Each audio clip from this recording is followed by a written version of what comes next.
دو کام کرو کثرت سے، موت کو یاد رکھو، یہاں رہنا نہیں ہے، جانا ہے۔ یہ ہمارا گھر نہیں ہے، یہ ہماری منزل نہیں ہے، ہمارا اصل گھر جو حضور نے فرمایا انما الدنیا خلقت لکم وانتم خلقتم للآخرہ، یہ دنیا تمہارے لیے بنائی گئی، تم آخرت کے لیے بنائے گئے ہو۔ اسی لیے حضور نے فرمایا کن فی الدنیا کانک غریب وعابر السبیل، دنیا میں ایسے رہو جیسے راہ چلتے مسافر ہو یا اجنبی ہو۔ اپنے بارے میں فرمایا مالی والی دنیا، مجھے تمہاری دنیا سے کیا سروکار، انما مثلی کراکب استظل تحت شجرۃ ثم راح فترکھا،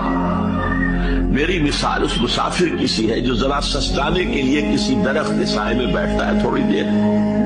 وہ اس کا گھر تو نہیں ہے، اس کی منزل نہیں ہے، پھر وہ اس کو چھوڑتا ہے، اپنا راستہ لیتا ہے۔